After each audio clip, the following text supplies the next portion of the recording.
혐오가 득세하던 시대가 있었습니다. 20세기 초 독일에서였죠. 1919년부터 1945년까지 존재했던 국가사회주의 독일 노동자당, 우리에겐 흔히 나치로 알려져 있죠. 2차 세계대전 당시 유대인 학살, 인종 청소, 생체 실험 등의 전쟁 범죄를 자행해 전 인류의 공적이 된 집단입니다. 이들의 만행 중에 유대인 학살에 가려져 잘 알려지지 않은 작전이 하나 있습니다. 일명 티포 작전. 히틀러가 1939년 9월 극기 지령 문서에 서명하면서 티포 프로그램은 시작되었습니다. 프로그램의 내용은 장애인과 정신질환자들에 대한 집단 살인을 허가한 것이었죠. 나치 정권은 이러한 사람들을 살가치가 없는 밥벌레들, 열등인간으로 간주했고 그들을 죽이는 것을 자비로운 안락사로 간주했습니다.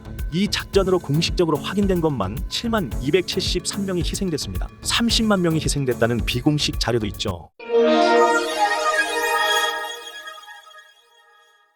티포 작전은 그 자체도 끔찍했지만 이후 수십 년간 유럽은 물론 미국, 일본, 심지어 한국에까지 공동체가 더 높은 곳을 향해 나아가기 위해서 열성인자는 속가내야 한다는 막장 개념의 잔재를 남겼습니다. 실제 일본에서는 1948년 우생보호법이 제정되어 1996년 폐지될 때까지 16,475건에 달하는 장애인과 유전병 환자들에 대한 강제불임 수술을 정부가 나서서 자행한 일도 있었습니다. 사건은 종료됐지만 그 파급 효과는 후대까지 이어지고 있는 것입니다. 혐오는 이렇게 사회의 원초적인 곳을 공략해 지속적으로 인류 사회를 물들입니다. 최근 국민의힘 이준석 대표가 장애인들의 지하철 시위를 비문명적 시위, 서울 시민을 볼모 삼아버린 시위라고 폄훼하고 나섰습니다. 최대 다수의 불편이 우리에 대한 관심이라는 투쟁 방식을 용인한다면 우리 사회의 질서는 무너진다는 얘기까지 덧붙였죠. 장애인들 시위가 시민들의 불편을 초래해서 비문명적인 시위였다는 논리는, 그건 태극기 부대 시위도 다수 시민들의 불편을 초래했으니 비문명적인 시위라는 논리 아이가?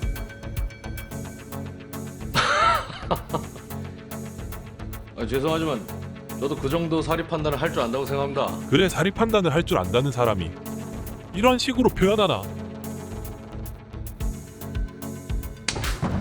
이준석 대표는 공당의 대표로서 표현과 행동에 무거운 책임이 있습니다. 그런데 그는 현재 혐오의 양성화, 혐오의 대중화에 앞장서고 있습니다. 이준석 대표의 반페미니즘 발언 전략으로 지지율의 재미를 봤던 국민의힘에서도 이준석 대표를 빠르게 손절하고 있는 모습입니다. 표현의 자유는 누구에게나 평등하지만 표현의 권력은 평등하지 않습니다. 예를 들어 직장 상사의 괴롭힘 중에 고함과 막말은 일종의 혐오 표현입니다. 여기에는 넌 해고야 와 같이 노동자의 권리를 박탈할 수 있는 권위적인 표현이 포함됩니다. 혐오 표현이 갖는 힘도 말하는 사람의 권위에서 비롯됩니다. 혐오 발화자들은 주력부적 집단에 비해 강자의 위치에 있습니다. 백인은 흑인에 비해, 남성은 여성에 비해, 이성애자는 동성애자에 비해, 비장애인은 장애인에 비해 더 많은 권력을 제도로부터 부여받고 있죠. 즉 혐오를 표현할 수 있는 능력은 정치적, 사회적 권력의 상징인 것입니다. 따라서 정치인, 특히 대표성을 띠는 정치인은 표현에 무거운 책임이 뒤따라야 합니다. 사회에 파급되는 효과가 일반인과는 무게가 다르기 때문이죠. 이준석 대표는 자신은 여성 혐오도 한 적이 없고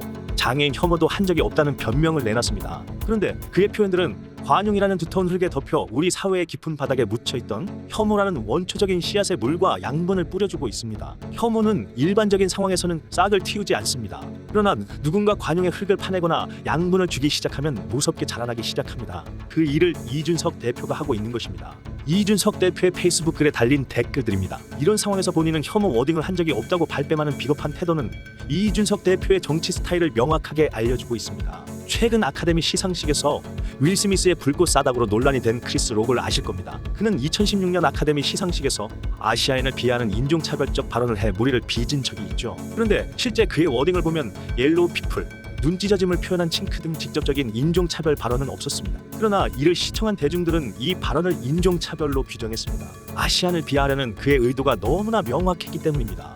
이준석 대표의 표현들도 마찬가지입니다. 혐오와 관련된 직접적인 워딩은 없을 수 있습니다. 하지만 그의 표현들은 혐오를 통해 여성과 남성, 시민과 장애인 단체로 갈라치게 하려는 의도가 너무 명확하기 때문에 대중이 그를 혐오 정치인으로 규정하는 것입니다. 그럼 이준석 대표가 문제 삼고 있는 장애인 이동권에 대한 팩트 체크를 해보겠습니다. 장애인 단체의 지하철승 하차 시위의 역사는 21년 전으로 거슬러 올라갑니다. 2001년 1월 22일 장애인 노부부가 지하철 4호선 오이도역에서 수직형 리프트를 탔다가 7m 아래로 추락해 사망하는 참사가 있었습니다. 언론에서 제대로 다뤄지지 못했죠. 장애인들은 분노했고 이 죽음을 계기로 장애인 이동권 확보를 위한 시위가 시작돼 지금까지 이어지고 있는 겁니다.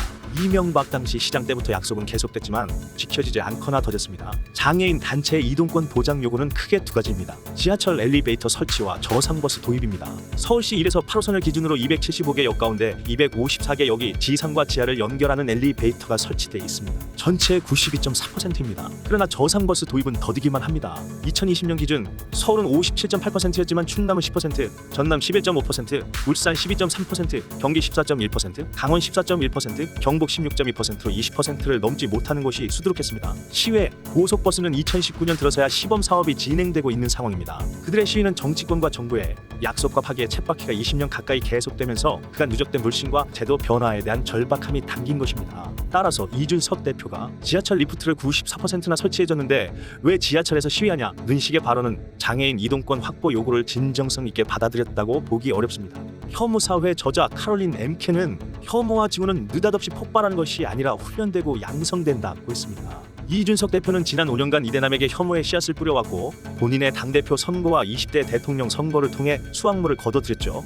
이러한 정치 행태는 같은 당 내에서도 많은 비판이 있습니다. 이준석 대표가 하고 있는 정치 행태는 보수 정치가 아니라 변종 정치이기 때문입니다. 지난해 이준석 대표는 방송에 출연해 보수의 언어는 공감이 아닌 공정과 경쟁이어야 한다고 했습니다. 그가 정치를 바라보는 태도, 보수를 정의하는 방식을 단적으로 드러낸 말입니다. 보수의 사상적 뿌리를 정립한 미국의 사상가 러셀 커크는 인류의 정신적이고 지적인 전통의 계승이자 영원한 것들을 지키려는 노력이 바로 보수주의라고 했습니다. 국가에 대한 충성, 가족에 대한 헌신, 공동체를 위한 봉사, 약자에 대한 배려 등이 보수의 품격을 상징하는 이유입니다.